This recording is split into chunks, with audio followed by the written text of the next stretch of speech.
Va taip, va. Daug kojelė. Va taip, va darai du tokius, va. Ausikės tokias.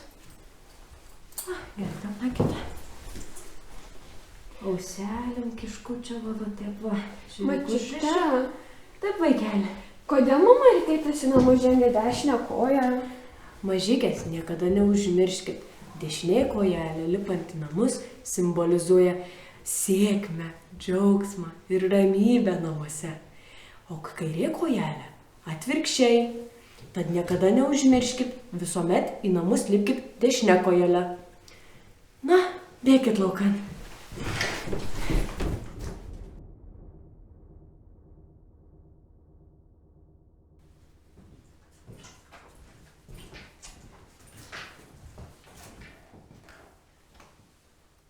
Sėskitės.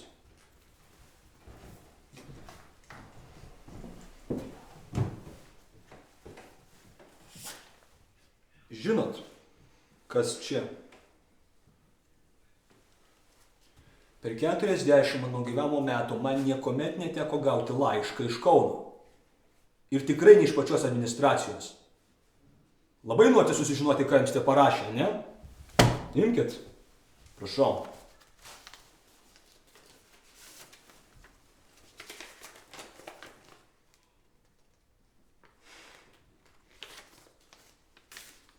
Jūs norit pabėgti iš mano namų. Įstoti aukštą nereiškia pabėgti iš namų. Mingailė, tu tokia esi nekompetentinga, kad gimnazija pamačiusi tavo pažymius kreipėsi į mane, kad aš už jūsų nesugebėjimą mokytis atsiprašyčiau. Laiške nieko apie tai nerašė. Ar tarp eilučių skaityti nemokė? Mingailė, prašau.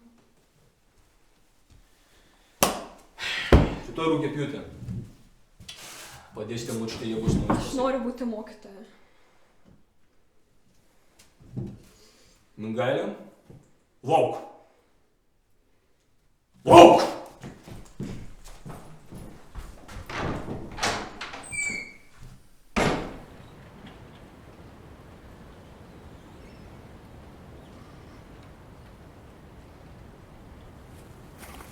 Kažką naujo girdėjai apie šventę? Ne. Tik kad vyks dainų šventė. Žinai, kaip įprasta. Kažkaip praeitais metais man nelabai patiko.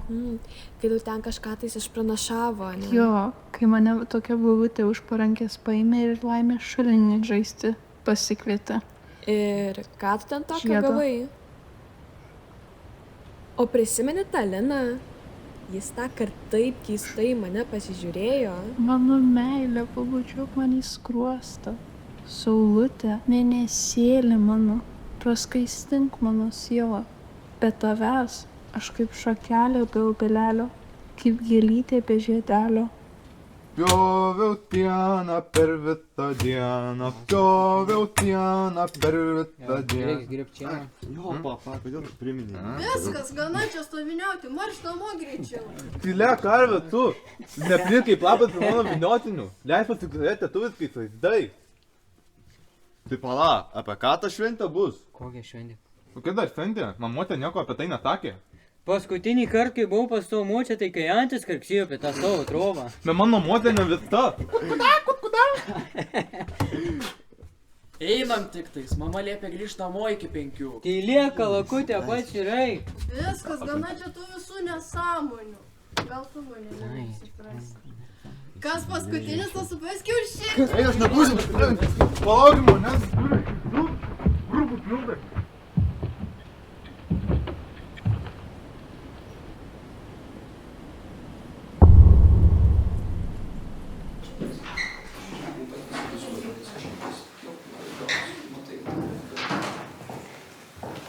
Liudvike, tavo naujasis sužadėtinis.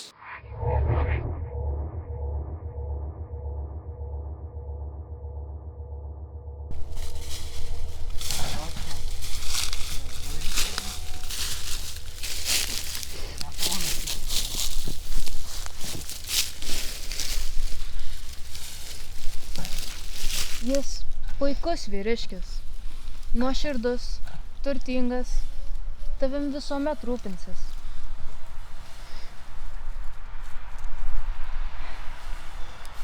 Mažute, mes su tėveliu norim tau gero gyvenimo. Tad vyrą gerą išrinkom ir neleistume jokiam asilui tavęs įžeisti. Be to, Egidijų aš pažįstu visą gyvenimą. Jis yra puikus, išauklėtas vyras. Tau nėra ko bijoti.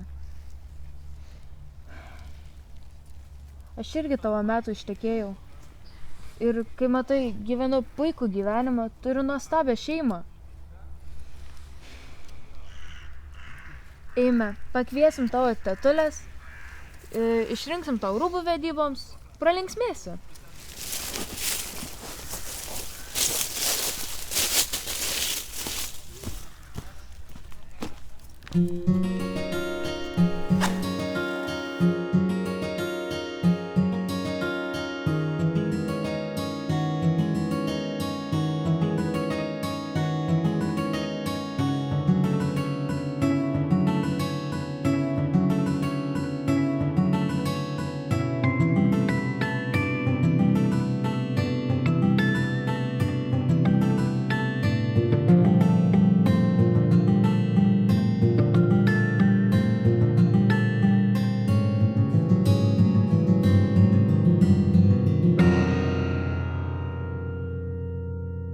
Kaip tu galėjai naikinti taip savo dukrą, žudyti taip mano sesę? Ar tu mums meilę kada nors jautei? Jis stovėjo su išbalusiu veidu, kol tu užstatė savo grimasą žiūrėjai tą šlykščių. Kadagi pagaliau suprasi, jog mūsų pasirinkimas gyventi yra mūsų, o ne tavo. Atšauk vestuves. Niekada nematei tvenkinio atspindį saulės šypsenos, kai labiausiai tavęs šaukia.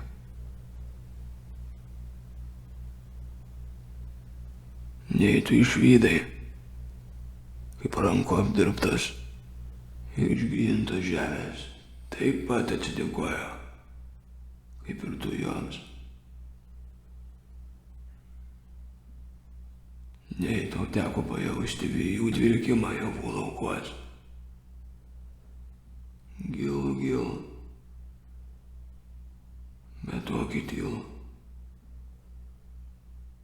Kaip manai, kodėl aš tą pervadinau Mingailę? Nes pačiu paprasčiausiai man tavęs gaila. Man gaila tavęs.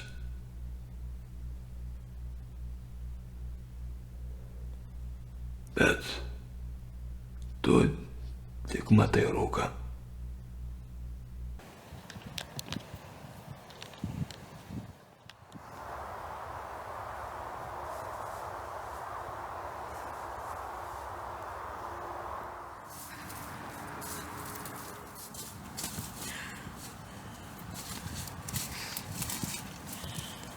Dieve.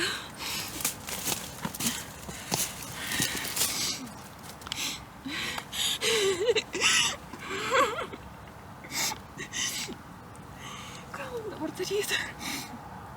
Neliūdkė, prašau, pabusk.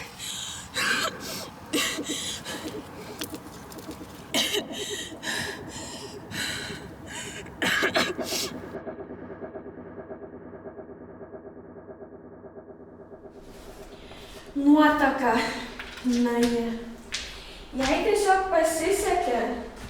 Po kelių savaičių pats jaunikis apsigalvojo. Aišku, visas kaimas po to apie tai kalbėjo. Tėvas irgi to buvo nepatenkintas, bet net ir jis po kiek laiko atlyžo.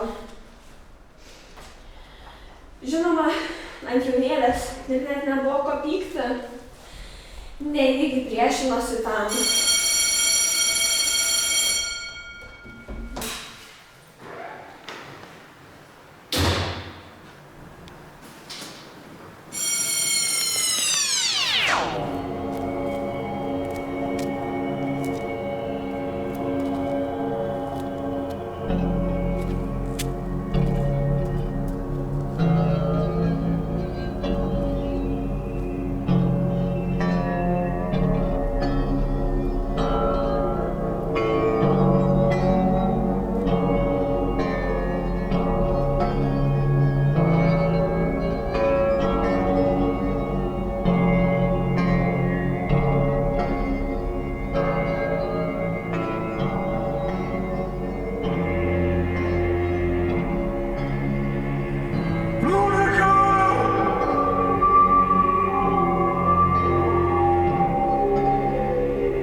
America!